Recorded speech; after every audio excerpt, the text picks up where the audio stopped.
Shah Iran हर दूसरे माह पाकिस्तान का दौरा करते थे और पाकिस्तान की तरक्की को हैरत से देखते थे। फलस्तीन के लिए पहली आलमी आवाज भी हमने उठाई थी। शाम, उर्दन और मिस्र की सिफारतकारी, आजादी और बहाली में भी पाकिस्तान का अहम किरदार था।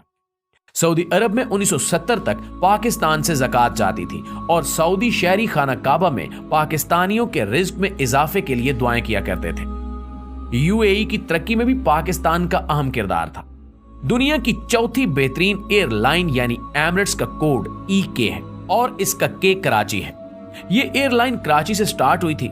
हमने इन्हें जहाज भी दिया था और अमला भी, लिहाजा ये आज भी अमारात कराची है। माल्टा के बच्चों के सिलेबस में PIA का पूरा एक बाब है। सिंगापुर एयरलाइन और पोर्ट दोनों पाकिस्तानियों ने बनाई। इंडोनेशिया और मलाइशिया की अशराफिया के बच्चे पाकिस्तान में पढ़ते थे। मलाइशिया का आईन तक पाकिस्तानी वकला ने लिखा था। जनूबी कोरिया की ग्रोथ में महबूबुल हक के 5 साला मंसूबे का अहम किरदार था।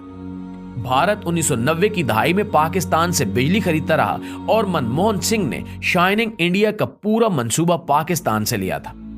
दुनिया की 3 बड़ी इंजीनियरिंग फॉरम्स ने 1960 की दहाई में कंसोर्शियम बनाकर मंगला डैम की बिड की थी और हार्वर्ड यूनिवर्सिटी की इंजीनियरिंग क्लास के तालिबे इल्म जहाज भरकर मुताले और मुशाहिदे के लिए मंगला आते थे और इस मंसूबे को हैरत से देखते थे।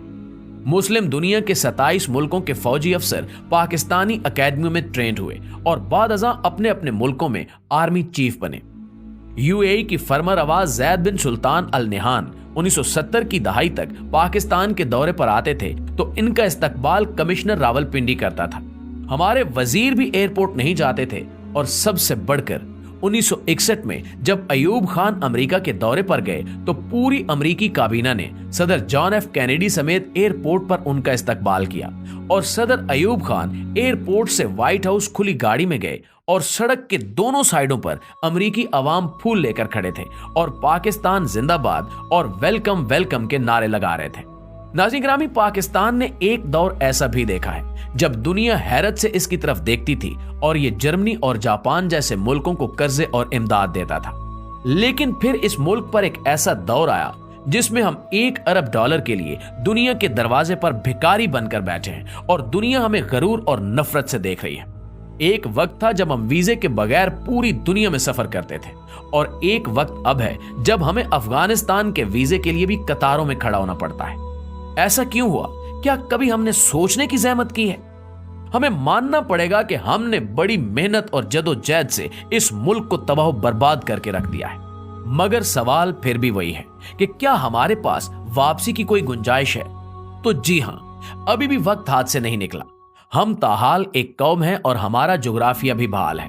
लिहाजा हम आज अगर नींद से जाग उठे, हम आज अपने हाल पर रहम करें तो हम 10 से 20 वर्षों में दोबारा उस लेवल पर आ सकते हैं जिस पर हम दूसरे मुल्कों को इमदाद और कर्जे दें। लेकिन इसके लिए हमें चंद बड़े फैसले करना होंगे। कोई भी सियासतदान 2 या हद 3 से ज्यादा मुद्दत तक वजीर आजम ना रह सके और मुल्क को बिजनेस फ्रेंडली बनाया जाए। कोई भी शहरी या गैर मुल्की मुल्क में कंपनी खोल सके और कारोबार कर सके और हुकूमत उसे 5 साल तक टैक्स की रियायत दे।